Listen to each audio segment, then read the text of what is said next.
जोहार हज़ारीबाग। मैं फैज़ अनवर, आप देख रहे हैं जोहार हज़ारीबाग। रुपया अब रिकॉर्ड लो हो गया है, डॉलर के मुकाबले बहुत नीचे गिर गया है। एक रुपया अब 79.90 डॉलर के बराबर हो गया, उतना महंगा हो गया। तो बहुत लोग व्हाट्सएप में मैसेज कर रहे थे कि रुपया का भाव बढ़ गया है, भाव बढ़ गया है। तो हम लोगों ने सोचा कि 1948 से अभी तक जो रुपया का भाव है, जो गिरा है, वो बताते हैं कब कितना था। तो 1947 में 3.30 डॉलर था, और 1949 में 4.76 हुआ, फिर 1966 में लगातार 4.76 तक रहा, 1966 तक।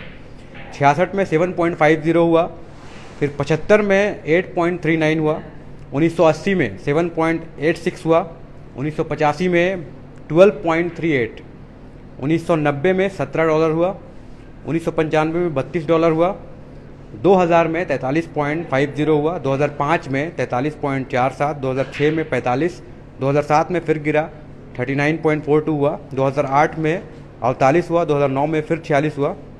उसके बाद 2011 में 44 डॉलर हुआ, 2011 में फिर 55 हुआ, 2013 में 54 हुआ, और 2014 में 59 डॉलर था। 2014 के बाद 15 में 62 हुआ, 15 में फिर 65 हुआ, 15 में 66 हुआ, फिर 2016 में 68 डॉलर हुआ, 2016 में 67 हुआ, 2016 में 68 हुआ, 2016 में फिर कम भी हुआ, 2016 में 66 डॉलर हुआ, 2016 में 67 डॉलर भी हुआ। उसके बाद 2017 में 65 डॉलर हुआ, 2018 में 64.80 था, 2018 में 74 तक गया है। 64 से देखिए 74 का जो जंप था 2018 में वो हुआ है। 2019 में फिर 70.85 हुआ, और 2020 में भी 70.96। उसके बाद फिर लॉकडाउन हुआ, और लॉकडाउन के बाद फिर जो डॉलर का रेट है वो भाग कर अभी 79.90 हो गया है। तो इस पर बहुत सारे व्हाट्सएप पे मैसेज आ रहे थे, व्हाट्सएप यूनिवर्सिटीज़ पे आ रहे थे कि क्या है एक्चुअली में डॉलर का रेट बढ़ता है घटता है तो क्या प्रभाव पड़ता है। इसके ऊपर हम लोग इकोनॉमिस्ट से बात करते हैं तो जानते हैं कि वैल्यू जो है वो कम हो जाता है। अगर हमें कोई $1 देता है, उसके लिए हमें 80 रुपया देना पड़े या 100 रुपया देना पड़े, तो हमारे रुपया का जो वैल्यू है वो ख़त्म हो जाता है। तो आप अमेरिका जाते हैं, अगर यहाँ से 80 रुपया लेके तो वो $1 हो जाता है। लेकिन आप सोचिए कि अगर 1 रुपया लेके जाएं अमेरिका और वो $1 बन जाए तो कितना अहम होगा, कितना इम्पोर्टेंट होगा।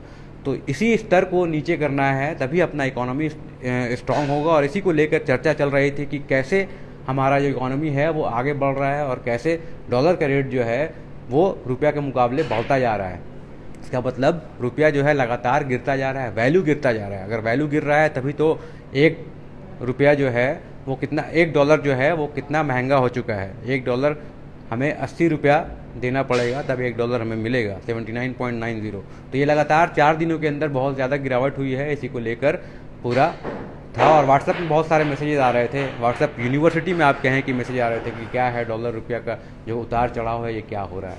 तो इस पर हम लोग और भी विशेषज्ञ से बात करेंगे कि आखिर इकोनॉमी पे क्या असर पड़ता है जब डॉलर और रुपया का बात होती है। तो हम लोगों ने अभी आपको बताया कैसे 1947 में 3.34 था डॉलर, अभी जाकर जो हो गया है $80 के लगभग आप देंगे तब 1 रुपया, आप $80 के लगभग आप मतलब 80 रुपया देंगे तो $1 आपको मिलेगा। तो यही गिरावट जो है अभी लगातार फ्रेश जो न्यूज़ आया है वो हम लोग बता रहे हैं आपको। बहुत बहुत धन्यवाद। मैं फैज़ अनवर, जोहार हज़ारीबाग।